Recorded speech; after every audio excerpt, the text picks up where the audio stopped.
Imagine two people invest in the exact same market, the exact same year, earning the exact same return. One person invests $1. The other invests $1 million. The market goes up 10%. The first person makes 10 cents. The second person makes $100,000. Same percentage, same year, same game. But one walks away with lunch money and the other walks away with a down payment on a house. So the real question isn't just how do the rich get richer? It's what system are they plugged into that most people never even join? Most people live in a world where money works like a treadmill. You work, you get paid, you spend it, and next month you get back on and do it all over again. That's linear money. It rises and it falls based on your direct effort, a one-to-one trade of your time for dollars. But the wealthy are playing an entirely different game. They're using exponential money. And exponential money has one secret weapon that trumps all others: time. Because compounding doesn't care how smart you are.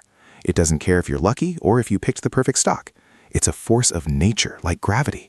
It only cares about two things: how much you put into the system and how long you stayed in.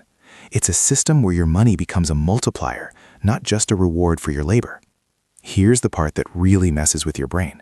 When the market goes up 10%, it's not just good news. It's a mathematical event that amplifies whatever you started with. A 10% return on a single dollar is a dime. It's insignificant. But a 10% return on $1 million is $100,000. That's a 5-figure monthly salary earned without showing up to work. This is why people say the system feels rigged. It's not because the wealthy found some magical secret. It's because their money has achieved momentum. And once your wealth reaches a certain size, it starts doing something truly terrifying. It begins to compete with your paycheck. It reaches a point called the paycheck replacement threshold, where the passive income it generates is enough to cover your entire cost of living. Your money is now doing your job for you. But this process is frustrating at first because it looks like nothing is happening. Year 1, cool, I made $12. Year 2, wow, I'm still broke. Year 5, is this even working? Our brains are wired for immediate results, and compounding is the exact opposite. It isn't a straight line, it's a curve. A slow, agonizingly flat curve that waits and waits and waits, and then, almost overnight, it bends sharply upwards and shows you what it was building the entire time. This is why the first part of wealth building feels so deeply unfair. Because in the first decade, your investment growth is tiny, while your life costs are huge. The rent is due, the car breaks down, groceries cost more than they did last month, and your brain, the part of you trying to survive today, screams, saving this little bit won't change my life. And that's the trap. That's the moment most people quit, because they think the goal is to get rich quickly. But the early years are not about getting rich. They're about surviving the boring part. They're about building the engine, piece by piece. They are about planting the machine. Let's talk about the sentence that sounds like a scam until you see it play out. Just $100 a month from age 20 to 65 could make you a millionaire. Now, in real life, markets don't move in a perfect straight line. Some years are brutal, some are absolutely amazing. But history shows that broad stock markets have consistently rewarded investors who stick around for the long haul. And here's the part that really matters, the part nobody tells you. That $100 a month isn't just money, it's a vote. It's a quiet declaration that your future self matters. It's a promise that you will not pass down financial stress like it's some kind of family heirloom. Because if you do this, if you stick with it long enough, you don't just change your bank account, you change your family tree.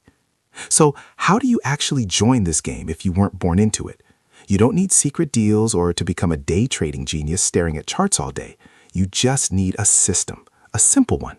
Step 1, live on less than you make. Not miserably, but just enough to create what most people never have, margin. That gap between what you earn and what you spend is where wealth is born. Step 2, invest that margin consistently. Not when the news sounds good or when the market feels safe.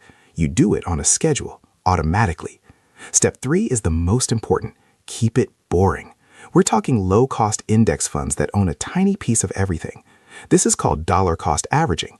It just means you buy on a schedule, whether the market is soaring or sinking. Because the goal isn't to be clever and outsmart everyone. The goal is to be unstoppable. And now we come to the part where most people quit. The market drops. Your account balance turns red. The headlines are screaming about a crash. Every instinct in your body tells you to sell, to get out before it gets any worse. But this reveals the dark side of compounding. When you panic sell, you don't just lock in a monetary loss. You lose time. And time is the one asset you can never, ever replace. The market will fall. It is going to happen. That isn't a flaw in the system. That is the price of admission. The people who win this game aren't the ones who magically avoid the downturns. Nobody can. The winners are the ones who keep buying while everyone else is paralyzed by fear. The whole idea of compounding is simple, but doing it is not easy. It asks you to do something fundamentally difficult, to believe in your future self long before there's any real proof that it's working. It's an act of faith, paid in monthly installments. But if you start and you stay consistent through all the noise and all the fear, one day you will wake up and realize something profound has happened. Your money is finally doing the work that you used to do. It's earning, growing, and building all on its own. And that old story, the rich get richer, starts to feel like something else entirely. It becomes your story. You got wiser, you got disciplined, and you finally joined the game.